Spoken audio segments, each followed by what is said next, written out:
A word of prayer. Lord, we thank you so much for this day when we can remember the things that happened at the first coming of your Son, and also look forward to his return and his second coming. We just pray, Lord, that you'll bless us today. In Jesus' name, amen. Well, today we're going to talk about It's Your Deal. So I want to talk first about some things about Christmas, the time of year that we choose to celebrate the birth of Jesus, and the time of year when everybody starts fighting on Facebook about Christmas trees and all this other stuff. So I'm going to recommend an article of Sharon Gilbert. Derek Gilbert wrote a pretty good article that's contrary to there's one camp that says, a tree is an idol and it's worshiping and that sort of thing. And so Derek and Sharon Gilbert at their website, and I don't have it handy, you can find the article. I think Sharon wrote it about sort of looking into that thing. Many years ago, there was a video by Rob Bell, and I could play it for you, but I don't like to torture you at Christmas time. But in the video, it was very clever what he did. He went through a lot of the characteristics about the birth of Jesus, and he said, but every time he came, born of a virgin, born at a certain time of year, he then went to, this was what the Romans taught about their god Caesar. Remember, Caesar became a god a little bit before the birth of Christ. They were elevated to the level of God.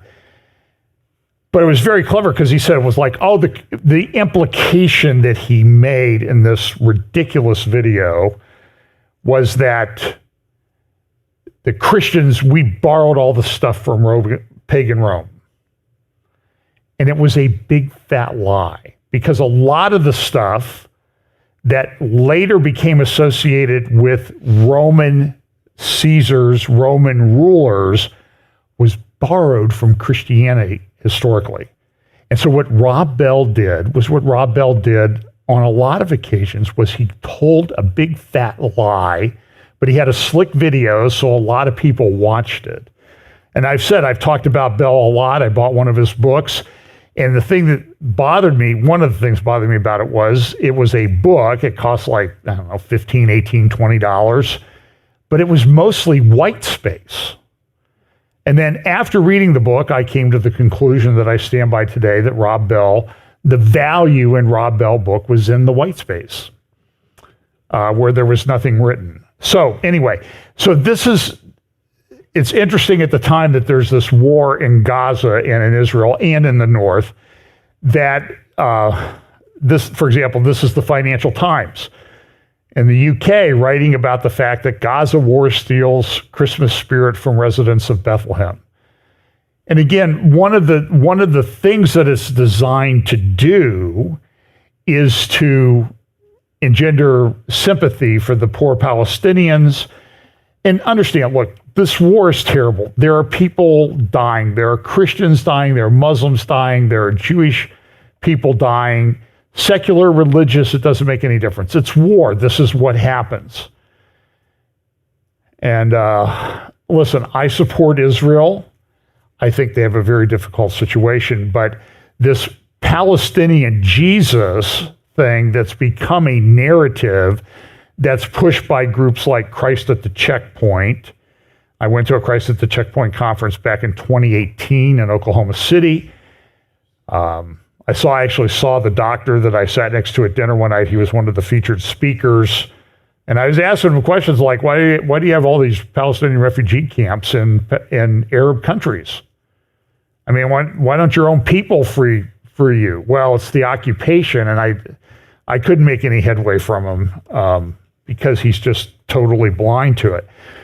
So, but I'm telling you, I get some of the most, if I come out in support of Israel and I say, I understand what's going on in the war, it's a very difficult situation. What are you going to do? The vitriol that I get from people, you're just a worldly non-Christian guy. It's unbelievable. And it's war, folks. That's the issue. And Israel's in a very difficult situation, as we'll talk a little bit today. But now one of the things is, this thing about Jesus. And so here's an article in the Jerusalem Post today about 21st century identity crisis of a Palestinian Jesus. This is the narrative that's being taught in places like Bethlehem by people from Christ at the Checkpoint. Here's a picture of a Lutheran church in Bethlehem during a wartime. This is from the New York Times this morning. During a wartime Christmas, there's rubble in the manger. And so you see how this event that we celebrate, that's so very important, and the fulfillment of a lot of Bible prophecy, is politicized. One of the most political aspects was Pope Francis in 2014, who went to Bethlehem to do a mass in what they call Manger Square in Bethlehem, outside the Church of the Nativity. And by the way, the Church of the Nativity is built oversight, and there's a little grotto there, and it's got a silver star. And I'm pretty sure that's where Jesus was born. I think that there's good historical evidence for that. The fact that it's the Catholics have a tendency to kind of build over everything, even though they're authentic sites. So that was one of the places where Constantinople built, was at Bethlehem. But look at the images in this, of what you see in this backdrop to the Pope performing a mass in Manger Square. And you see the baby wrapped in the Palestinian scarf. You see Joseph with that on. You see Mary in essentially what's a burqa. And then, of course, the three wise men are the three predecessor popes to Paul VI, John Paul II, and Benedict, the 16th or whatever number he had. They're the three wise men, of course. And so you see how the imagery works there, and they're politicizing Jesus. By the way, the Pope, frankly, I've listened to some of these things. I've read articles about this. I've read criticisms of it, and I don't understand what the guy did. He's blessings for same-sex couples that must not resemble marriage. It might make sense in his leftist mind, which is not a Christian mind, in my opinion, and you can try to figure that out. But here's some, look, this is some of the things that are happening now. This is a concert I think in Europe. And you see they've got the bomb there. They've dropped over the side the Palestinian flags. They're disrupting everything.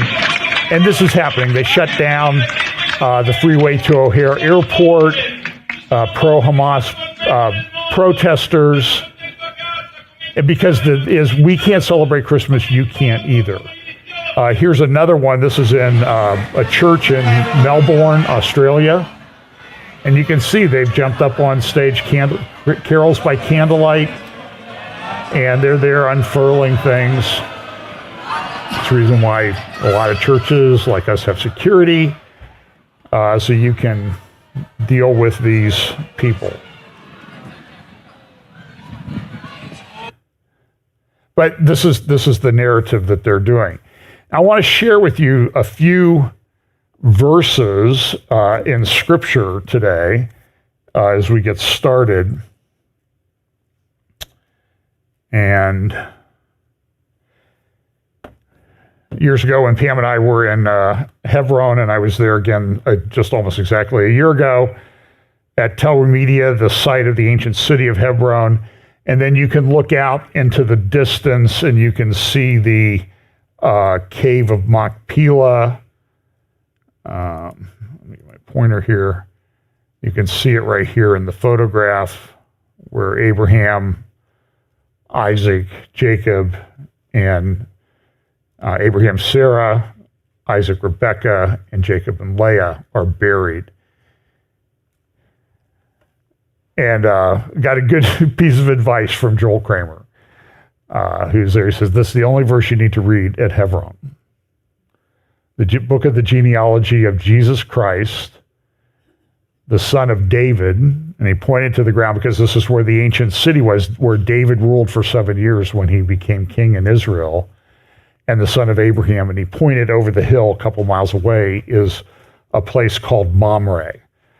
And at Mamre, this is where, I'm not going to read the whole passage, you can go to Genesis 18, where 3 men showed up and they visited, I'll read the first part. Then the Lord appeared to him by the terebinth trees of Mamre as he was sitting in the tent door in the heat of the day. So these 3 come and they give Abraham a promise. And they said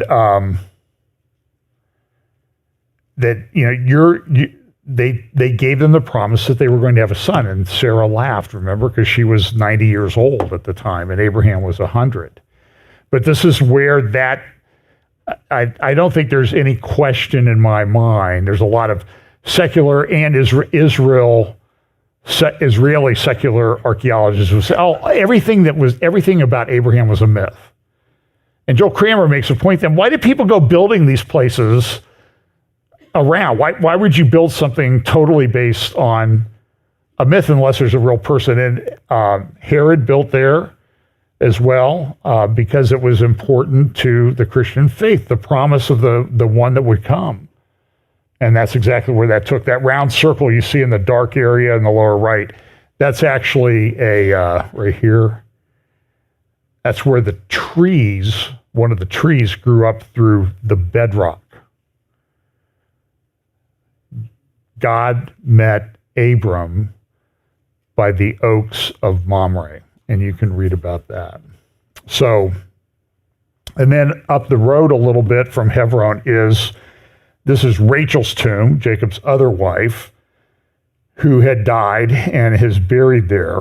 By the way, if you want to see really one of the better explanations about that, if you can get that Route 60, the Biblical Highway movie, I know it's produced by TBN, but it's available now. I think you can get it through Amazon and Apple TV. It's about $20 to buy. You can also get a DVD. And it's quite good. And David Friedman, the former ambassador to the U.S., went to the tomb of Rachel here and told a very moving story about how he went here and he prayed that his son and daughter-in-law would conceive, that he would have grandchildren. They had just been married, and then he found out a couple months later she was pregnant, and it turns out that the conception, based on the due dates and everything, appeared to happen around the time, right when he was there praying, that he would have a grandchild. So, but in Micah chapter 5, verse 2, it talks about this. But you, Bethlehem Ephratah, though you are little among the thousands of Judah, yet out of you shall come forth to me the one to be ruler in Israel, whose goings forth are from of old, from everlasting. And this is an example of how what I call the logistics of Bible prophecy have to take place. Because here's a promise given in Micah hundreds of years before it happens, that the Messiah would be born in Bethlehem, Ephratah. Now, what happened? Well, first of all, you have to have a preservation of the line of Abraham all the way through. And then you have to have the people that will parent the virgin who shall conceive, who's also from the line of David, by the way, and the line of David through Joseph, her husband. You have to get the right people, and they have to be there at the right time. So there's this logistics aspect to these fulfillments of Bible prophecy that we see, and we see this all the way through. And then there's also in John chapter 1, we read about in the beginning was the Word, and the Word was with God. So John goes, Matthew does the genealogy back to Adam, but John goes on one step further. In the beginning was the Word, and the Word was with God, and the Word was God. He was He was in the beginning with God. All things were made through him, and without him, nothing was made that was made. In him was life, and the life was the light of men. And the light shines in the darkness, and the darkness did not comprehend it.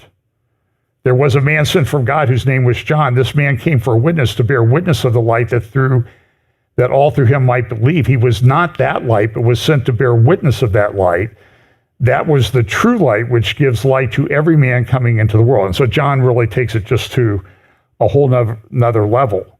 Verse 14, and the Word became flesh and dwelt among us, and we beheld his glory, the glory as of the only begotten of the Father, full of grace and truth. And then we, hang on a second here. I was setting up something differently this week.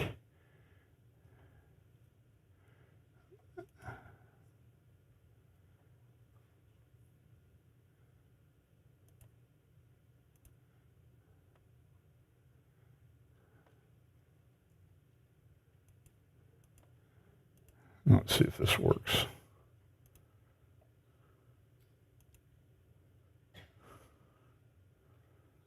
Now, hang on here. I was messing around with my settings and I messed it up.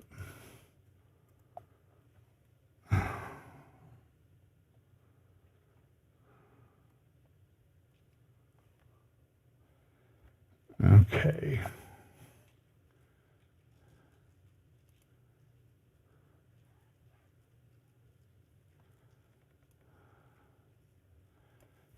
Okay, now I don't even know what I did. Hang on a second here. I'm going to have to shut down.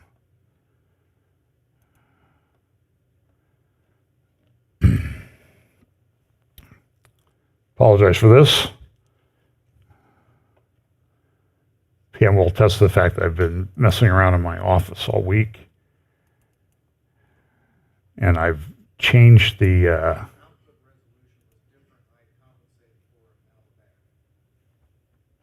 Okay.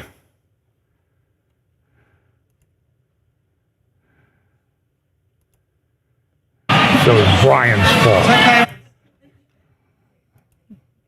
So wonderful he came in here. So let's talk a little bit about Prophecy Update. So today I'm going to focus mostly on Israel and maybe be out of here a little bit earlier than usual. I know I always say that, and I guess maybe my resolution for the new year ought to be don't say that anymore, because you know it's not true. But we talk about the acceleration, convergent logistics, and understanding with what's going on in Israel and some of the geopolitics involved. It's absolutely crazy out there. Let's look at a few things that we see. You're going to see a lot. Next week, I'm going to do sort of a highlight of 2024 program. It's not going to be 8 hours long. I know some of you wish for that, but we're going to talk about climate change, COP28, some of the things that are coming here in the future. One of the things that I'm sort of looking for is the speech of King Charles, which I haven't seen yet. He did speak, but one of the things they're doing, this is from CNN Travel back in November, it's time to limit how often we can travel abroad.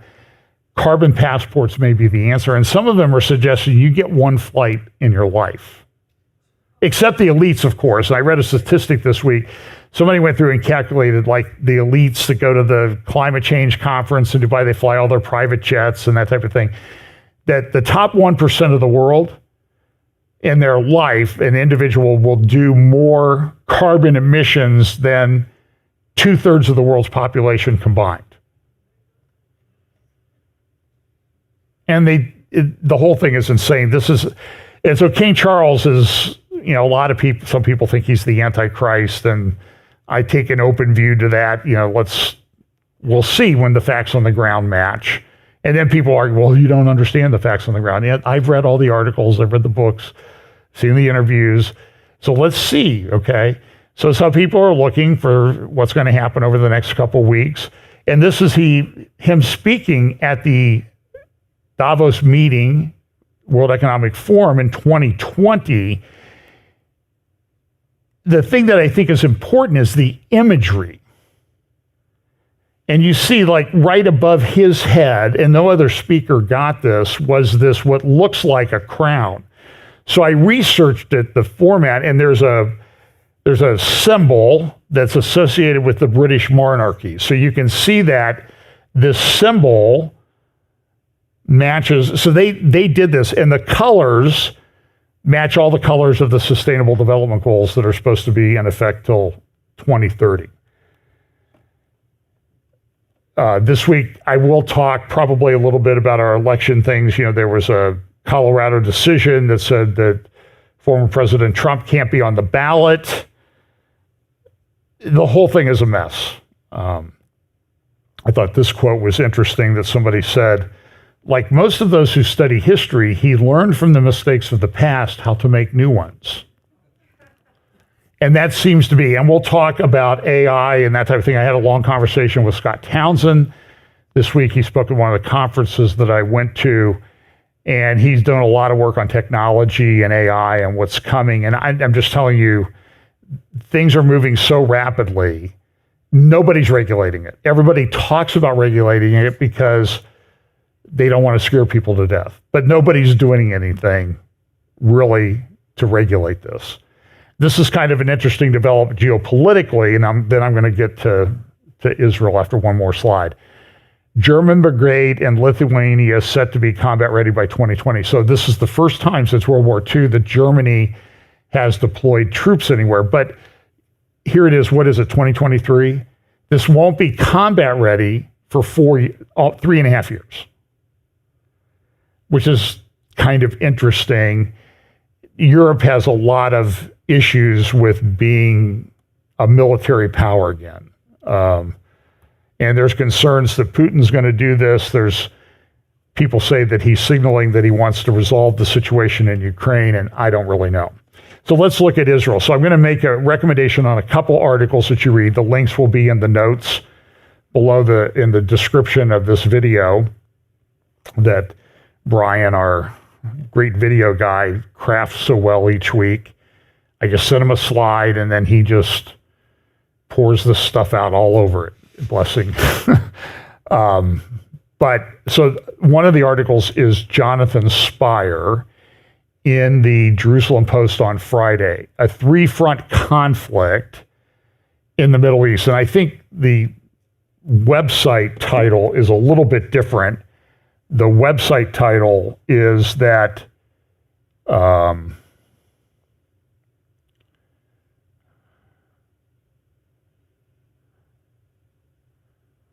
I had the thing here. Where did it go? Oh, here it is. The title on the website is a little different. It's called The Middle East is Under a Three-Link Conflict Option. So let me just read about this. He's going to talk about the three major fronts that Israel's facing right now. We know about Gaza. We'll talk a little bit more about that in just a moment. Three-link conflicts are currently underway in the Middle East. These are Israel's war against Hamas in Gaza, the lower intensity battle underway between Israel and Hezbollah in the north, that's 2, and 3, the Houthis' maritime campaign in support of Hamas against international shipping in the Red Sea Gulf of Aden. So he's going to go through and he's going to review these. Now, I finally found some graphics that I really like so you can kind of understand Israel. This is a 3D representation of the topography of Israel. There's some key features that you need to do. So, of course, Gaza's here in the south. You have the coastal plain, the red area.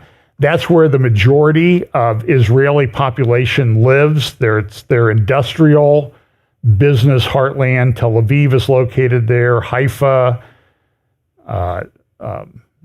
Nahariya is at the farthest north. Netanyahu. All the tech companies. If you drive up along there, you'll see all these, Microsoft, Google, Intel, all these signs. And that's where they live. But the problem is that it's largely indefensible. For example, if they gave up the heights of the West Bank, the white area there, that's Judea and Samaria, and you can see that it sits above. And so when you have a coastal plain that varies between 37 kilometers, roughly 20 miles, and 9 miles wide, you can get artillery, drones, missiles, and you can just wreak havoc. That's where their only international airport is their major international airport, Ben Gurion, is located. It's not very defensible. And there's also some other issues, is that this white area of the West Bank is largely the area where the water falls when it rains. And then they collect the water, so it's the watershed. So all of these talk about, and I'll talk some more about it through this talk, everybody wants a two-state solution. I heard many interviews this week. One was John Mersheimer, the University of Chicago, geopolitical historian analyst. I don't agree with him on a lot of things. He's very bright. He calls himself, I'm a realist. And he said in an interview this week on a YouTube channel called The Unheard, U-N-H-E-R-D, The Unheard, he said there's not going to be a two-state solution. It's just not possible with the current environment. And people talk about that a lot. In Mersheimer, he will say, for example, he did an interview about a month ago with the same guy, and he said, well, Putin went into Ukraine because Putin felt threatened by Europe. And so he had to go into Ukraine to protect himself. It's because Mersheimer would say, I'm a realist.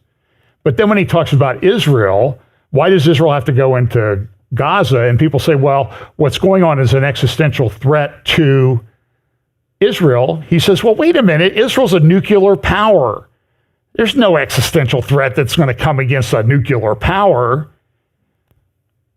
But a month ago, Putin, who's got the most nuclear weapons of anybody on the planet and the most capable ones, he was like, well, he was threatened. Well, now, John, you can't, Dr. Mersheimer, you can't have it both ways. I think you call yourself a realist. I think what you need to call yourself is an inconsistent realist, particularly when it comes to Israel and the Jews. I mean, I'm just saying that. So here was a speech that Raisi gave this week.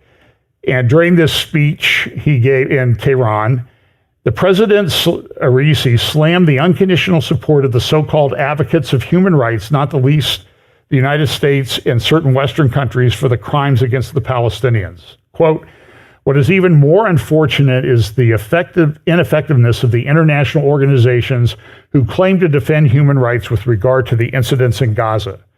He said that the horrific war crimes in Gaza stem from an unjust world order. He then stressed the need to shape a new world order.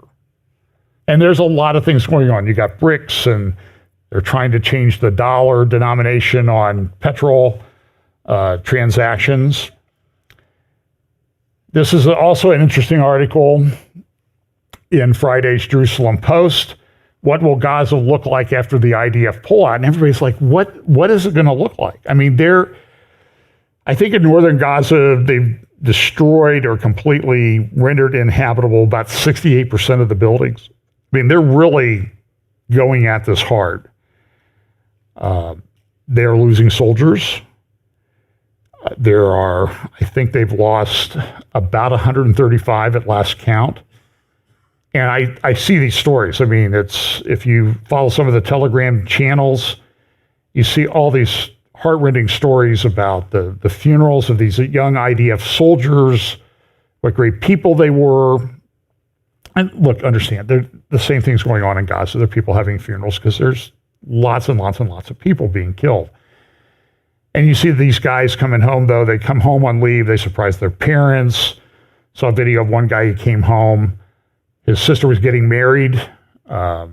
She's in her wedding dress, getting ready for the wedding ceremony, and he showed up. She had been told he wouldn't be there. So it's a very emotional thing. But this analyst talks about the fact that what's Gaza going to look like after the IDF pullout. Here's a couple paragraphs from that article. The post-war options for the future of Gaza have started to take shape as world leaders are formulating plans for the day after the war. The main options that have risen to the top of the international discourse include an Israeli military zone in northern Gaza resembling Israel's Area B model in the West Bank, where Gazans will lead civil life while Israel retains security control inside the Strip. a multinational force headed by the United Nations that will govern Gaza. If that's true, lock up your kids, because those international forces don't behave the right way. Similar to the role of UNIFIL in southern Lebanon today, which does nothing. The rule of a regional multinational government headed by moderate Arab states, such as those who normalize relations with Israel, that's kind of an interesting potential day after. Or another one, or ruled by the Palestinian Authority, the party which governs the West Bank, but is considered controversial and extreme amongst the Israelis for its underlying support of terrorism. And it does. Currently, most Israelis do not believe that Gaza can be handed to the Palestinian Authority or any other Palestinian entity for fear that within a few years, whoever would be left in charge would attempt another massacre. The results of a recently published opinion poll highlight the lack of trust. According to the Palestinian Center for Policy and Research, or Survey Research, 57% of respondents in Gaza and 82% in the West Bank believe that Hamas was justified in launching the October attacks. 82% in the West Bank. By the way, if they held another election in the West Bank, Hamas would win. I don't think there's any question about that. Mahmoud Abbas has been, he's like in the 14th year of his 4-year term. Or it might even be more than that. It might be a 17th year of his 4-year term. And he's old. I mean, he's 87. You wonder how long he's going to be able to hold on. And what's the day after Abbas looks like? That's another question. Back to this article. When asked if they believe that Hamas committed war crimes, only 5% of the participants in the West Bank answered yes, and only 17% in Gaza. So the Gaza people have more favorable opinions, I guess, of Israel than the people in the West Bank. The overwhelming majority answered no, while only 7%, 1% in the West Bank and 16% in Gaza said it did.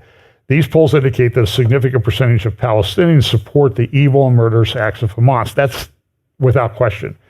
So Israel really has, in addition to the 3 fronts that Jonathan Spire is talking about in the article that we're referencing here, there's actually at least another front that would be in the West Bank, Judea, Samaria, biblical Judea and Samaria.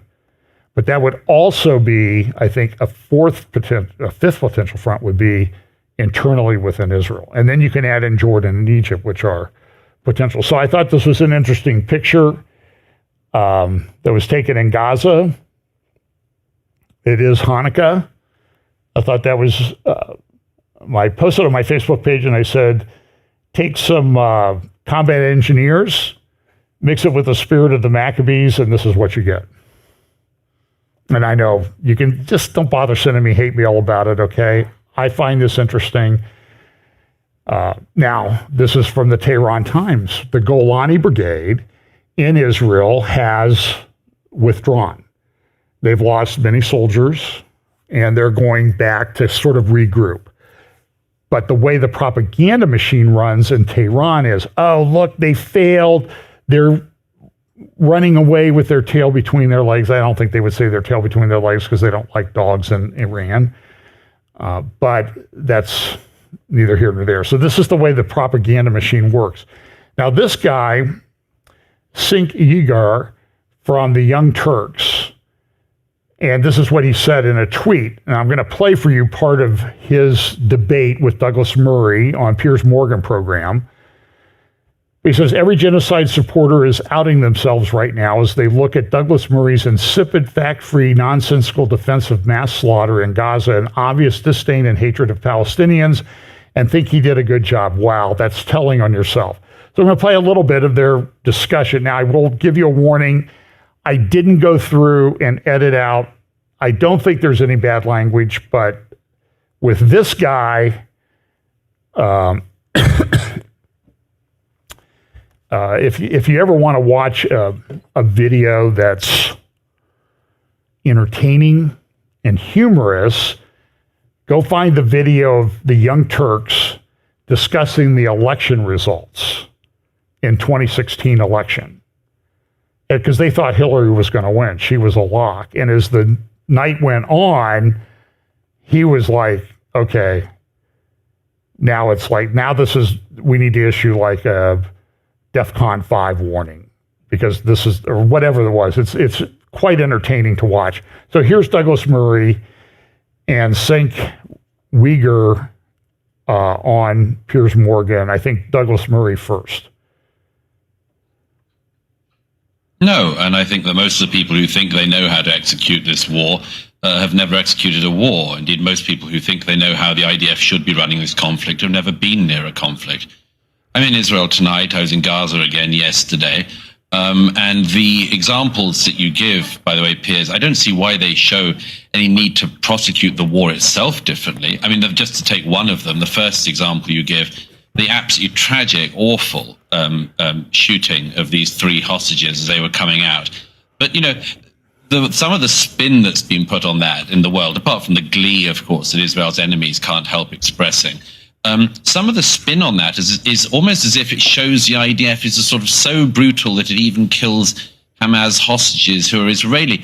I just think this is another example of the international media and others just having this astounding lack of empathy for the Israeli people. Can you imagine what it was like for those soldiers who were in Gaza, knowing that at any point there are snipers, there are booby traps everywhere, people coming out of tunnels that they've built at British and American taxpayer expenses and attacking them? Can you imagine what it was like for the soldiers who, in that terrible moment, made the life-changing mistake of shooting 3 people who turned out to be Hamas hostages? But why would they? But Douglas, on that, why would they shoot anyone who was shirtless and waving an SOS flag? I mean, why would whoever they were, whether they were Israeli hostages or whether they thought they were Palestinians, why would anyone shoot anyone who comes out like that? That's my point.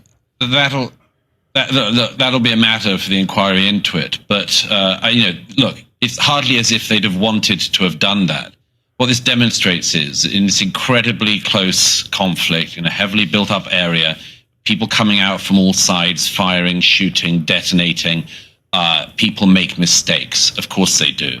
That's just a human reality of war, horrible as it is.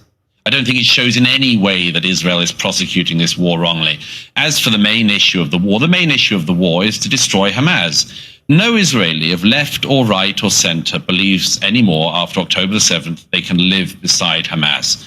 Hamas has been given the statelet of Gaza. It was given it in 2006, voted in, then killed their fellow Palestinians in a coup, killed Fatah rivals, and they've run the Gaza for almost 18 years now. And they've produced a new generation of people whose main aim in life, it seems, according to their textbooks and their classes, is to regard Jews as enemies who should be killed. This is just an unbelievable waste, a waste of life on every side. But apart from anything else, a waste of those Palestinian lives, of children who grew up under Hamas's rule, if you can call it that, who have been indoctrinated into becoming sociopaths by a psychopathic terror organization, Hamas. All right, Cenk, you've been listening to that. Is there anything that Douglas said that you agree with? No, nothing. Not even about the way Hamas has presided over Gaza in the last 18 years? Yeah. So that's a weapon of mass distraction. It's Israel doing genocide on the Palestinians right now. And there's IDF soldiers singing and in video that the IDF has confirmed about how they're going to wipe out the seed of Amalek. That is a verse in the old Hebrew Bible that talks about exterminating Amalek. So they're talking about genocide against Palestinians. Benjamin Netanyahu has also talked about wiping out Amalek. These are open calls for genocide. What I find stunning, Douglas mentioned stunning lack of empathy. There's 20,000 dead people in Palestine right now in Gaza. Over 8,000 of them are children. When 36 Israeli children were killed by Hamas, the world cried out, and I was brokenhearted over it. 36 poor kids dead in Israel. Now there's over 8,000 dead kids in Gaza. You want to talk about a stunning lack of empathy? 6,400 women slaughtered in Gaza. You want to talk about terrorism? They're dropping unguided bombs, 2,000-pound bombs. Every one of those bombs is an act of terrorism. And the stunning lack of empathy towards Palestinian lives is disgusting. But I want to be clear, it is not shared by all Israelis. The dad of one of the hostages who was killed went on Israeli television and said, stop killing them. And he didn't mean the hostages. He meant the Palestinians. All right, but Jake, let me just jump in. But before I go back to Douglas for response to this. Let me reply to that, Piers. Yeah, I will let you reply to that. On this issue of genocide, do you accept, though, that Hamas's whole raison d'etre when it comes to Israel is genocide? They want to eradicate Israel and kill as many Jews as they can. I mean, they've made no secret of this. Yeah. So this is really important. Yeah. So I have no sympathy for Hamas. So I am not interested in defending Hamas. I think that's nothing but a distraction. Because right now they're not fighting Hamas. They're just killing Palestinian civilians. They're also killing Hamas terrorists. They are. I mean, they're killing thousands of them. Barely. No, wait a minute. Barely. But let's go to your main point, okay? So the main point is, well, Hamas threatens X, Y, and Z and has killed 1,200 people on October 7th. So that is why we have to all worry about what Hamas might do. I don't think it's simple as that. Hold on. Let me finish the point. Let me finish the point. At what they might do if they had infinite power, the kind of power that Israel has. Meanwhile, Israel is actually doing the genocide, is actually preventing a Palestinian state and saying you are not allowed to exist. And if you dare try to exist, we'll kill 20,000 of your children and women. All right, Douglas, respond to that.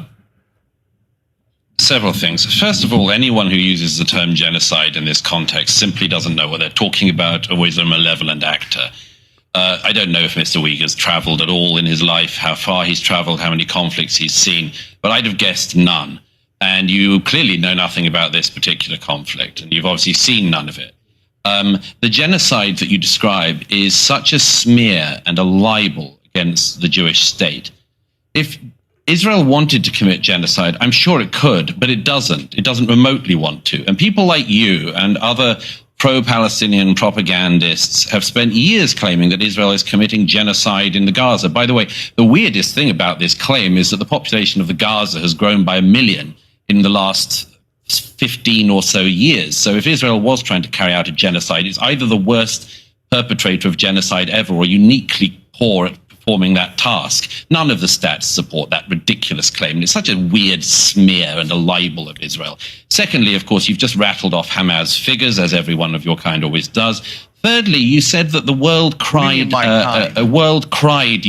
You said the people like you who cover for the Palestinian extremists. Thirdly, you said that the world cried out for the 36 Israeli dead children. No, they didn't, and you know that very well. You know that very well.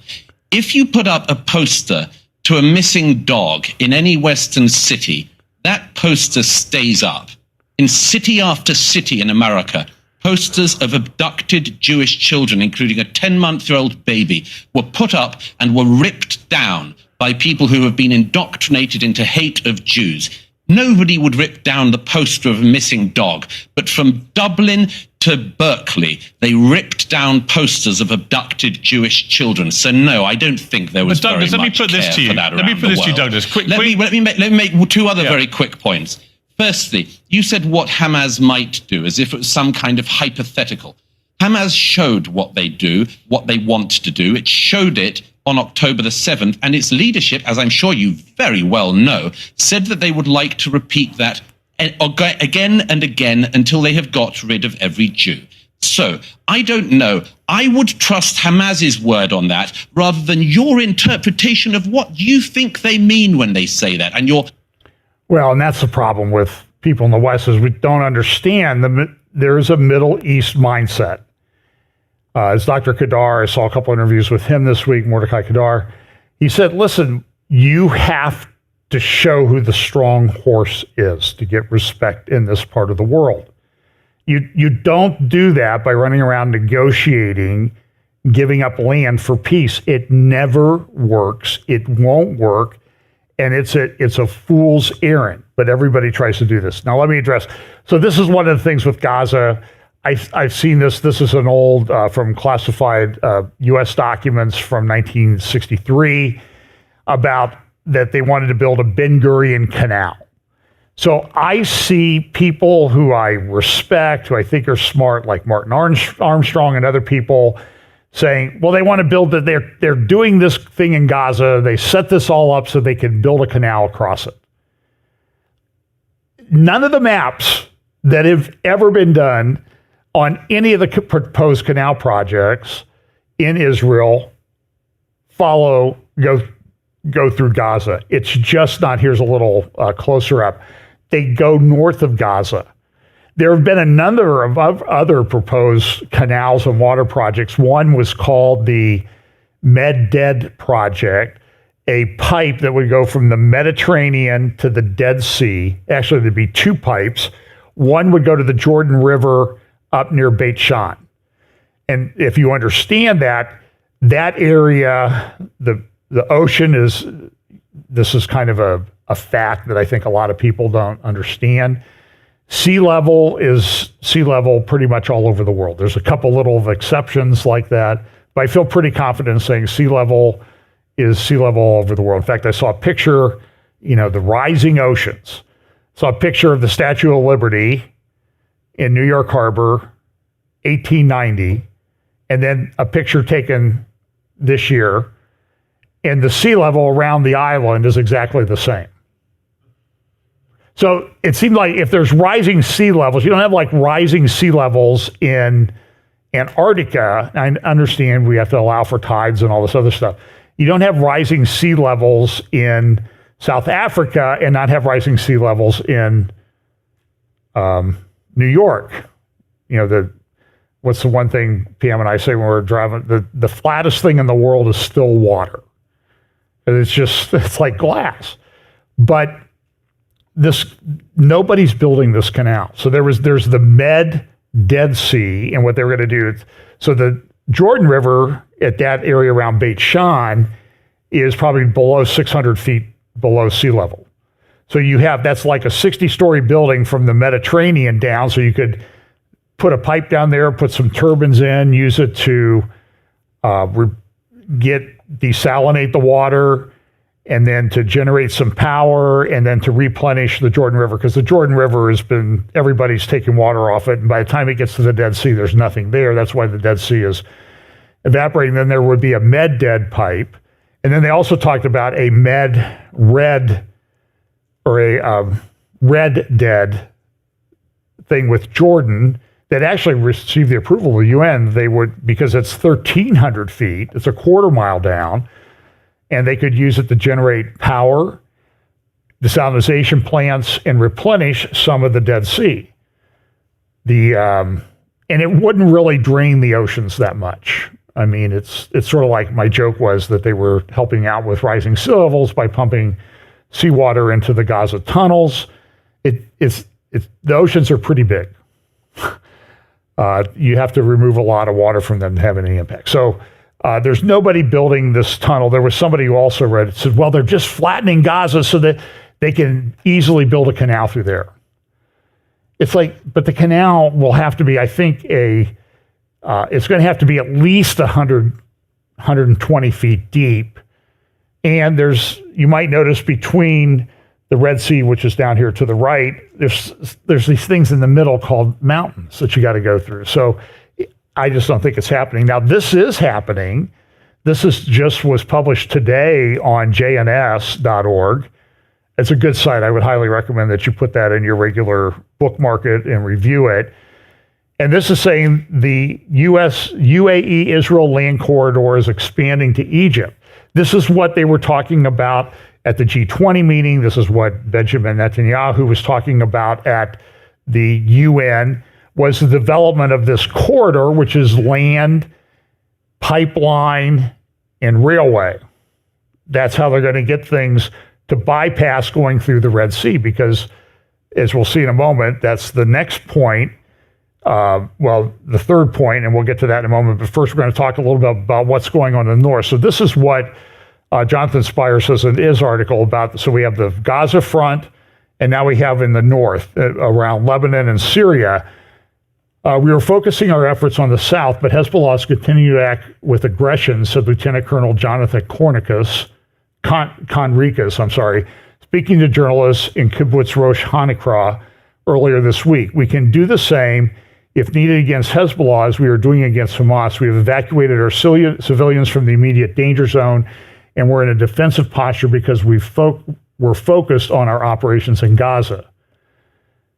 Jonathan says this: a low to medium intensity conflict is currently going on north and south of Israel's border with Lebanon, with daily exchanges of fire, constant alerts, deaths on both sides. Israel clearly enjoys the tactical advantage, and this is reflected in the casualty figures.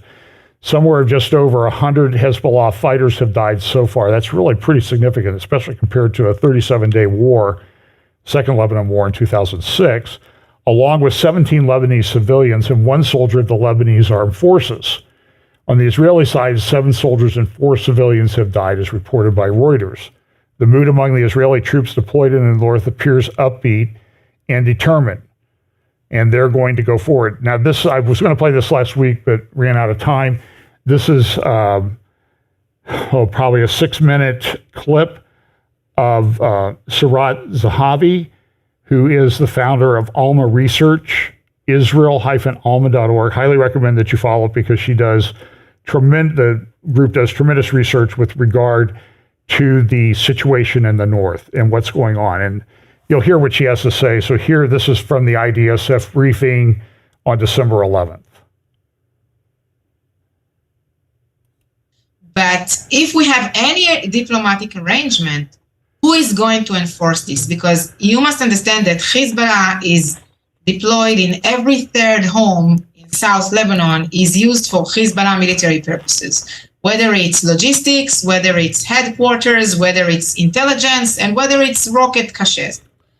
And who is going to take the rockets out of the homes? When we look at what is happening in Gaza today, you understand that the process of cleaning a town or a neighborhood that is full of munition and that is fully prepared for war, it's not something that it's easy to be done. And Hezbollah is not going to voluntarily doing that. So it may put faces, pretend that if, we will withdraw to the Litani River. And even this, I don't think it's the probable scenario. But I don't see Hezbollah just withdrawing. Even when we talk about deterrence, and which is again, it's a very problematic word in our neighborhood. But if we talk about the achievements of the IDF until now, if we talk about attacks inside Lebanon, I don't see these attacks pushing Hezbollah further north voluntarily. Okay, it will take much more than that, much more pressures than that. And international pressures that are coming from the West directly on Lebanon are also not a solution, because these international pressures are working with the Christians of Lebanon that are the opponents of Hezbollah anyway, but they don't have the power to enforce this. So these international pressures should work on the Iranians, which are the real boss here, rather than the Lebanese government, which is actually meaningless with regard to the capability to implement any arrangement that will include the withdrawal of Hezbollah from South Lebanon. And then, so the presence of the UN, are they doing anything positive? Is it just hurting the situation? Where does the UN fall out with this? Somebody asked me to turn off the computer behind me, so 1 minute. Yeah, I know everybody that watched, they're going, what's she watching on her computer back there? Well, the UN is deployed in South Lebanon, exactly in this area that was created in the end of the war in 2006, from the border to the river, to the Litani River. In most areas, it's around 20 kilometers into Lebanon. In other areas, it's much less than that. And this area was supposed to be empty of any illegal military presence, whether it's Hezbollah or any other organizations. For the sake of implementation of this resolution, 10,000 UN forces were deployed in South Lebanon. But the resolution doesn't say who should implement or enforce. And there is an article in the resolution that says that the mission of the UN is to assist the Lebanese army establish this area which is free of any weapon. And at the same time, it is saying that the UN can do whatever it takes to make sure that this area is not used for any violence. So this is the kind of contradiction inside in the resolution. This is the kind of contradiction in what this resolution is saying. This actually created the reality in South Lebanon that is a reality of an ineffectiveness of the UN. The soldiers of the UN are not entering into private territories. So it means they're not only not entering into houses, they are also not entering into olive orchards, for example. They are not entering into the Shiite towns of Lebanon. They are not entering anywhere where the rockets are. And that's why this mechanism didn't work. Now, I used to say, until the past year, I'll be honest with you, that the UN was effective with regard to preventing an escalation that nobody wanted, meaning that the UN was there on the borderline itself, and if there were clashes between IDF soldiers and Hezbollah, or IDF soldiers or Lebanese army forces, well, in most cases, the UN succeeded in calming this down. Even with this level of calming things down, the UN failed in the past year. And we have seen more and more clashes and more violence in the past year, more and more presence of Hezbollah in the past year on the border, which created a situation that UN was completely ineffective. But if we... So she goes on to say, listen, we can't live there. So, for example, here's a graphic. You're going to see the line here from the ocean to the east. That's the Sea of Galilee there. And that area there along the border, that's what's been evacuated. There are about 80,000 people that don't live there anymore. That has a tremendous impact on the economy. They don't have jobs. They're living in hotels in Jerusalem.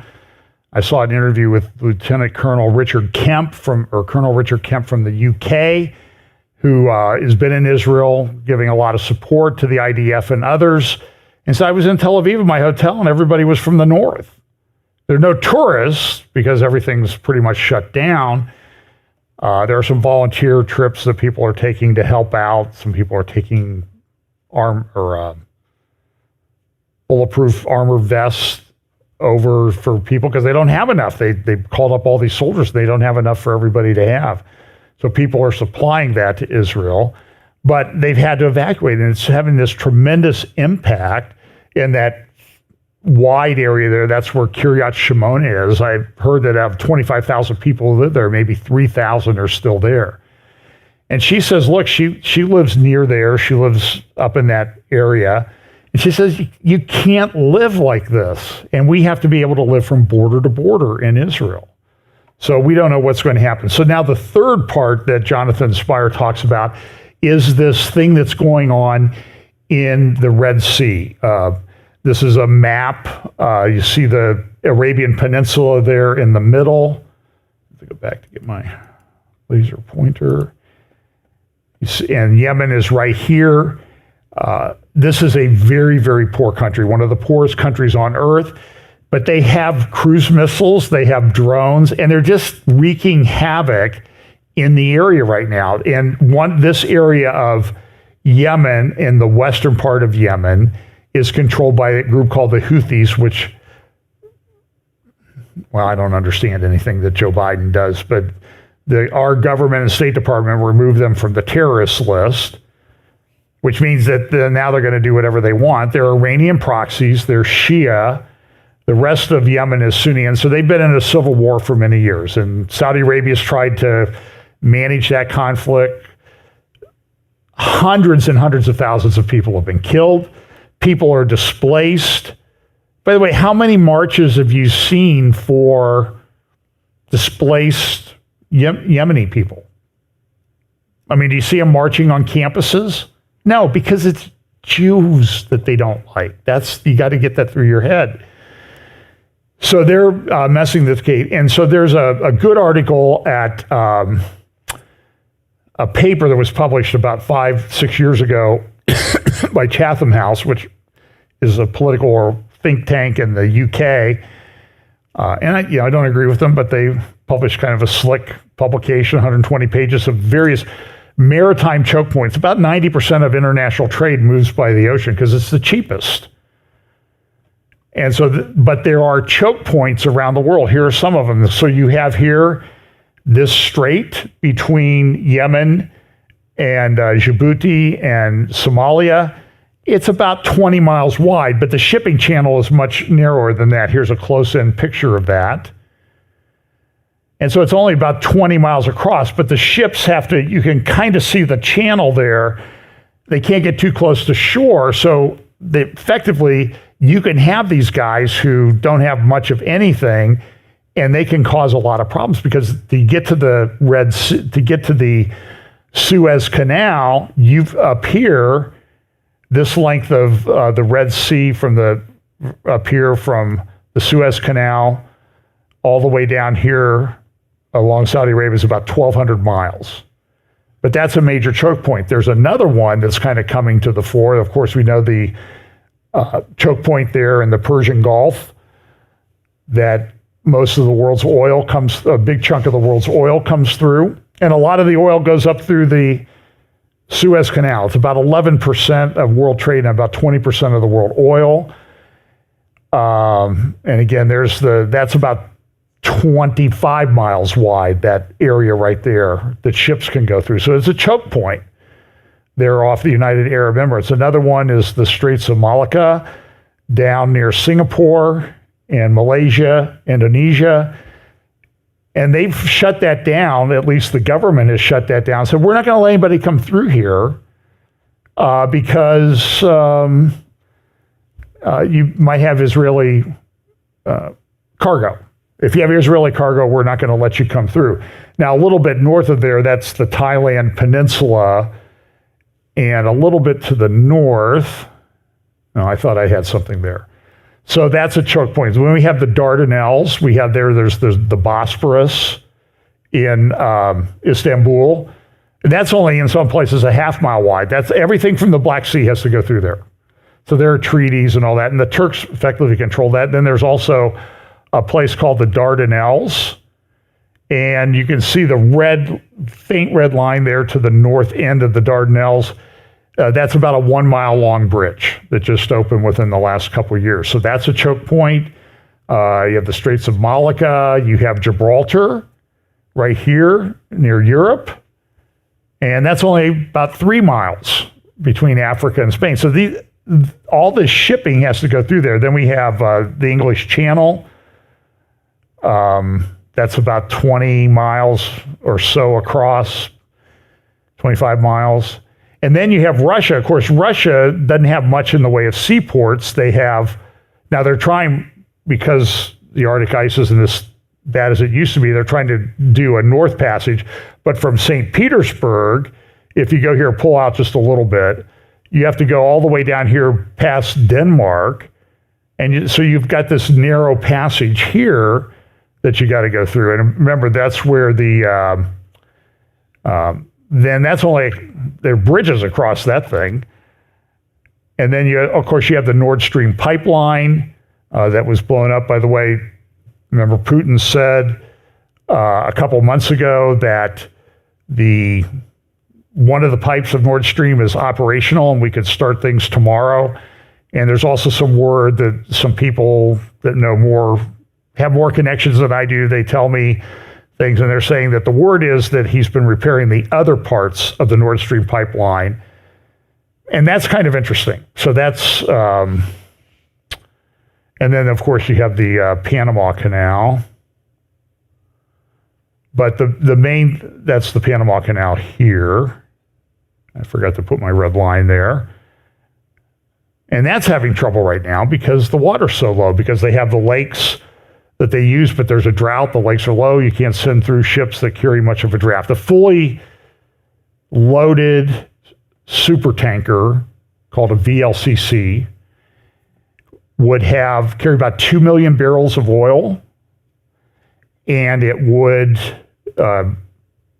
displace, it would be about 80 feet deep in the water, fully loaded. So you need to have things. So here in this thing here with going on, you have these super tankers, and so it's interesting, sort of the political thing. The Saudis came out and said, well, don't get into a war over it.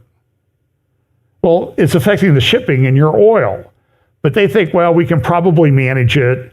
The U.S. can handle it. We can shoot down drones. But the problem is the drones cost in the low thousands of dollars, and the missiles we've been using to shoot them down cost $2 million each. And we don't have that many.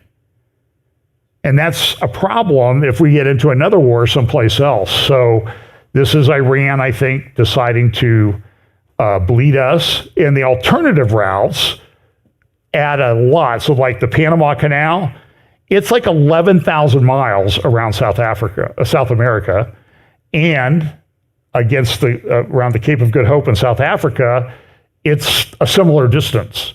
And it adds anywhere maybe 3 weeks of travel time. It increases shipping costs by 40%.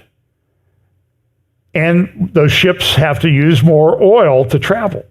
So the Saudis may be doing this in their own self-interest and say, well, we don't really care, because when they have to go around these long distances, we sell them the oil. And that's 500,000 barrels a day. That's a lot of money that they get for that thing. So the U.S. has deployed a tremendous amount of firepower there, and this doesn't even include, this is just in the Red Sea, Gulf of Aden, Gulf of Oman, and Persian Gulf. Doesn't include what we have up there in the Eastern Mediterranean. And so here's a speech that Khamenei he gave yesterday. Iran's Supreme Leader Ayatollah Khamenei calls on Muslim countries to prevent the delivery of fuel and other products to Israel, which he claims prevents water from entering the Gaza Strip. And it's creating tension with Turkey because Turkey's still shipping oil to Israel. His comments came as a drone strike reportedly damaged a ship off the coast of India. The U.S. on Friday said Iran had been deeply involved in the planning of attacks by Yemen's Houthi rebels against commercial vessels in the Red Sea, disrupting global shipping. A report I saw the other morning, it might have been on Fox or I think it was on Fox Business, saying this is disrupting global shipping, going to increase costs, delivery times, and this is worse than what we went through with the supply chain disruptions during the Charlie Vector 019er situation. Muslim nations, Khamenei says, should demand that from their regimes to stop assistance to Israel and break ties with it. Khamenei also claims that Israel will one day be wiped off the face of the earth. God willing, this promise is one of the certainties of the future. Young people, see that day with your own eyes, with God's help and strength, and with God's permission and glory. And God willing, I hope that you, the youth, will see that day with your own eyes. And I'm not going to play the other parts of his speech. And so here's this Iranian ship has been providing things. This is the New York Times this morning. And then also, Iran says, hey, we're going to shut down the Mediterranean. By the way, there were some cyber attacks in Iran the other day. Of course, immediately they're blaming Israel. Could be. They had problems with their gas supplies, and they had a couple gas transmission places blow up. They usually come out and say, well, it was a diaper factory or a popcorn factory that had a sewer gas explosion or something. So this is a problem. This is a good article in the Jerusalem Post. To be Jewish in America right now is to feel a sense of urgency. And there's a lot of anti-Semitism. We saw the university presidents from Penn, Harvard, and MIT. By the way, the Harvard president there are a lot of people demanding that she resign. Studies have shown that she clearly did plagiarize certain documents, including a conservative lady named Carol Swain, Dr. Carol Swain, who's been attacked her whole career because she's African American and she's conservative. I mean, she got pregnant when she was like 15 or 16, grew up very poor, worked hard, got her PhD, taught at I think she made tenure at Princeton and then later at Vanderbilt, but she was just attacked mercilessly. Why? Because she didn't go with the flow. But she was plagiarized by this Dr. Gay, Claudine Gay from Harvard, who, by the way, didn't grow up poor. Do you know this? Her parents were some of the ruling elites of Haiti. And she didn't have to work to go to school or anything like that. So, but now they're saying it's not plagiarism, it's duplicative citation or something. You know, they're changing the language again.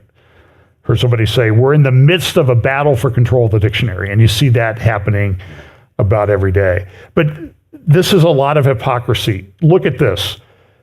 Millions displaced as Sudan's deadly civil war escalates. How many marches are you seeing about Sudan?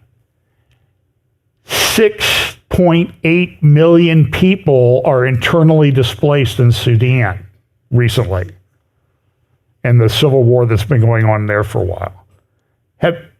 Have you heard any protest about that? Any marches? No, it doesn't happen.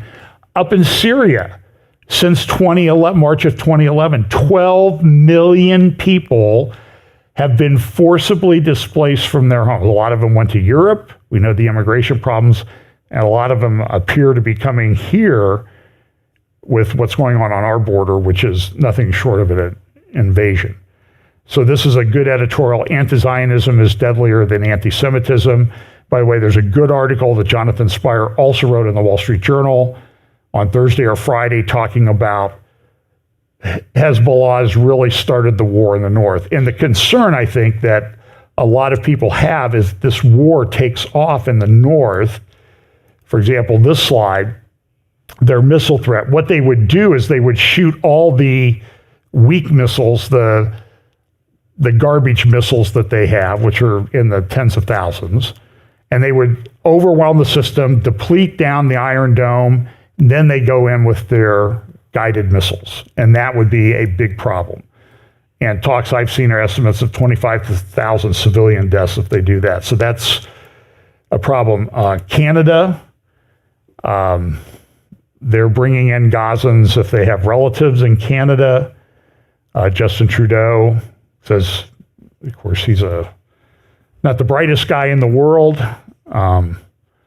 Says he supports a two-state solution, but Hamas can't participate in negotiations. So everybody, I see these old Mossad people, IDF people, retired, some of them, they're like, oh, we got to have a two-state. That's the only thing that will work, and it won't work. By the way, here I made up a map of the Arab countries. I copied it off the internet. These are the Arab countries that are not accepting Arab refugees from Gaza. Oh.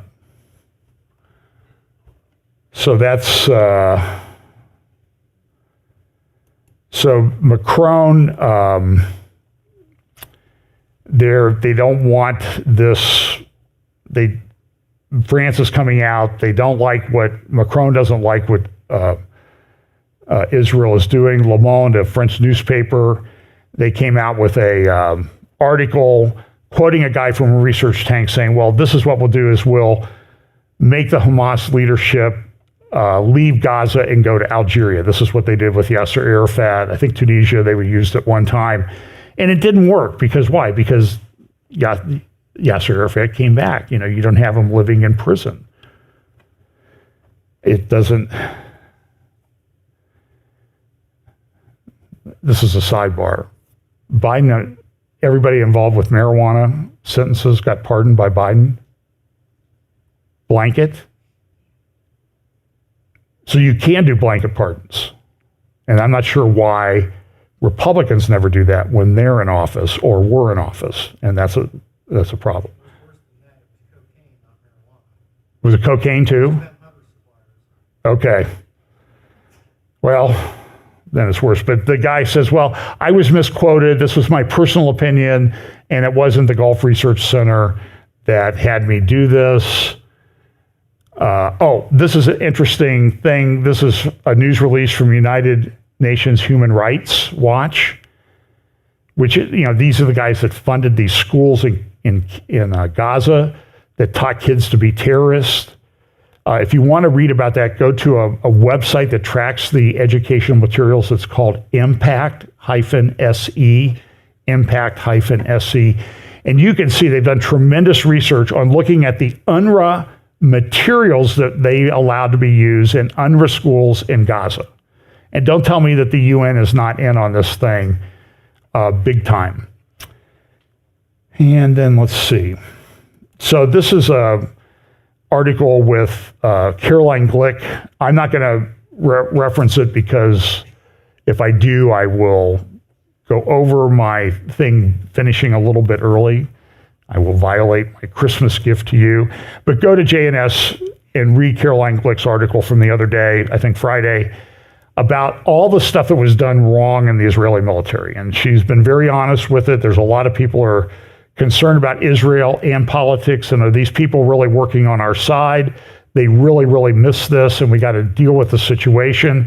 And I think there's a growing belief that we need to deal with the situation in Israel. We need to deal with the situation politically and militarily and leadership-wise, even while the war is going on, because we can't have the people who allowed this to happen and caused us to be asleep to handle everything. We just can't trust them, and I think that's growing. So politically, it doesn't look good for a lot of people in leadership. The concerns about Netanyahu are growing, but Caroline does a great analysis of what's happened over the last generation in Israel, where we'll have a small mobile IDF. Well, that doesn't really work when you have 4,000 people invade you from a small area on your border. It's hard. They didn't have the people there, even though they knew that there were potential problems. They said, well, we got it under control. Well, I guess history didn't judge that one very well. So this is the two-state solution, was everybody talks about. That white area in the upper, at the top, that's the Golan Heights. I don't see Israel ever giving that back.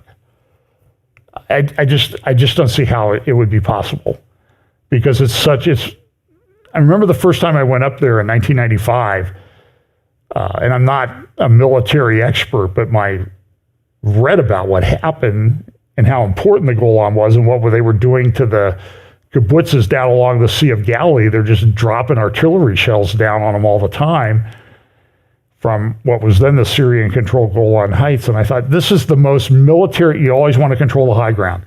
It's the most militarily strategic piece of land I've ever seen anywhere, because of the close proximity of the coastal plain. And the same thing with the West Bank. You just can't give that up, but everybody's going to push.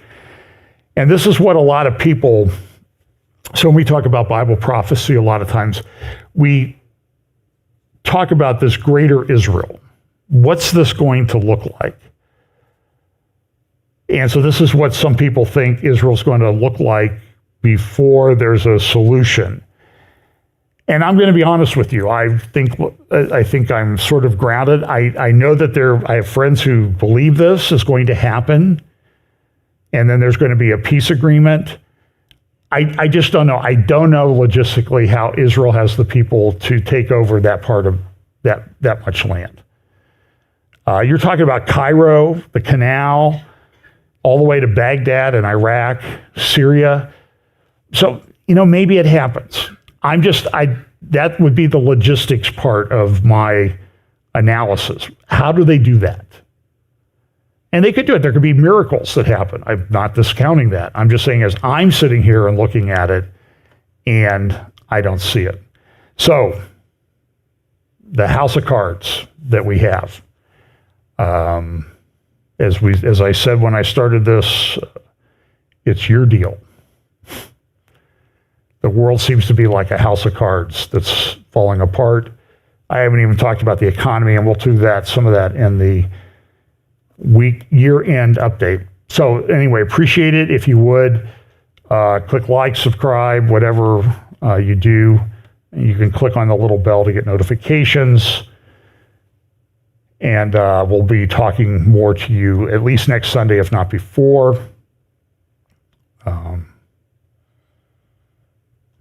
I have some interviews coming up after the first of the year.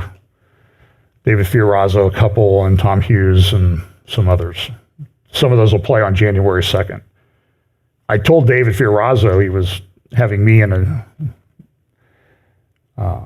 another lawyer on the first 2 days of the year on his Worldview Matters program that he started. And I said, you're either setting the bar really, really high, or you figure you can only go up from there by having lawyers on the first 2 days. So we'll see how that works out. So let's pray, and we'll talk to you more, maybe this week, but certainly next Sunday, a year-end review. Oh, by the way, it's going to be called As Easy as 1, 2, 3, 1, 2, 3. 1, 2, 3, 1, 2, 3, 12, 31, 23. Now, somebody said those numbers add up to 6, 6. Anyway, let's pray. Lord, thanks so much for your word. Lord, we thank you for the blessing that you gave to us through your word of giving us information so we could identify the first coming of the Messiah, and that you've given us information so that we can be prepared and ready for the Lord's return. We pray that you will help us to keep that always in mind, give us opportunities to share the gospel. Bless us this week. In Jesus' name, amen.